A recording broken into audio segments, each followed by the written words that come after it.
Kebetulan saya lahir di Indonesia dari pasangan Muslim, maka saya beragama Islam.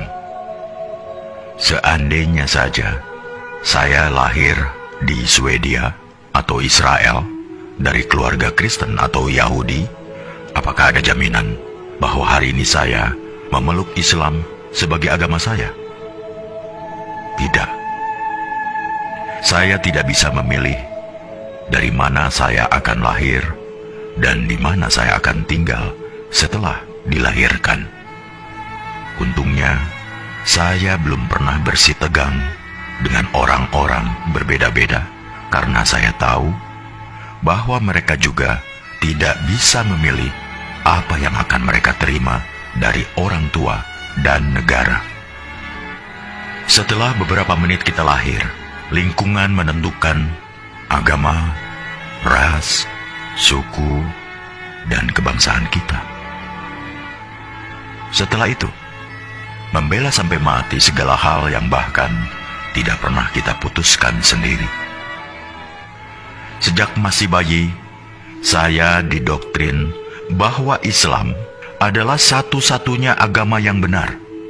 Saya mengasihani mereka yang bukan Muslim, karena mereka kafir dan matinya masuk neraka.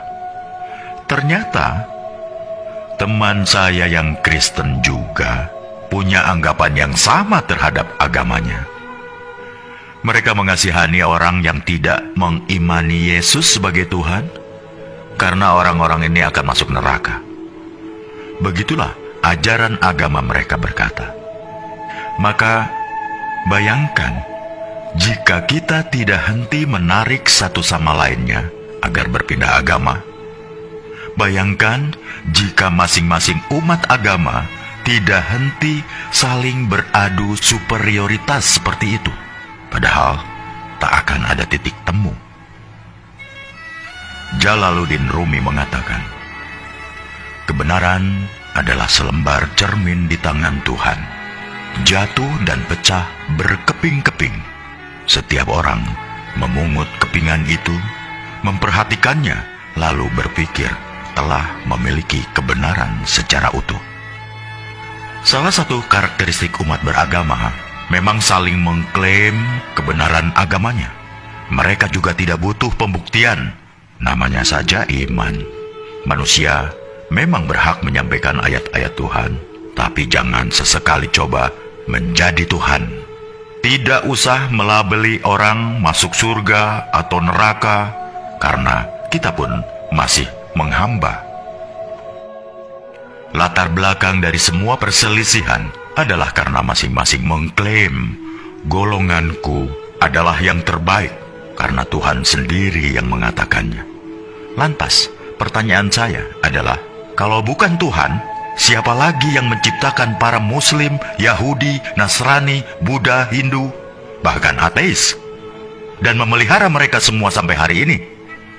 Agama apapun tidak ada yang meragukan bahwa Tuhan itu Maha Kuasa dan Maha Segala-galanya. Jika Dia mau, Dia bisa saja menjadikan kita semua sama, serupa, seagama, sebangsa, budaya yang sama. Tapi tidak kan? Apakah jika suatu negara dihuni oleh rakyat dengan agama yang sama, hal itu akan menjamin kerukunan? Tidak. Nyatanya, beberapa negara masih rusuh, juga padahal agama rakyatnya sama, budaya yang sama. Karena, jangan heran, ketika sentimen mayoritas versus minoritas masih berkuasa, maka sisi kemanusiaan kita mendadak hilang entah kemana. Bayangkan juga seandainya masing-masing agama menuntut agar kitab sucinya digunakan sebagai dasar negara, maka tinggal tunggu saja kehancuran Indonesia kita. Karena itulah yang digunakan negara dan mengambil kebijakan dalam bidang politik, hukum, atau kemanusiaan bukanlah Al-Quran, Injil, Tripitaka, Weda, atau kitab suci sebuah agama, melainkan Pancasila, Undang-Undang Dasar 45, dan semboyan Bhinneka Tunggal Ika. Dalam perspektif Pancasila, setiap pemeluk agama bebas meyakini dan menjalankan ajaran agamanya. Tapi mereka tidak berhak memaksakan sudut pandang dan ajaran agamanya untuk ditempatkan sebagai tolok ukur penilaian terhadap pemeluk agama lain. Hanya karena merasa paling benar. Misalnya umat agama A tidak berhak mengintervensi kebijakan suatu negara yang terdiri dari bermacam-macam keyakinan.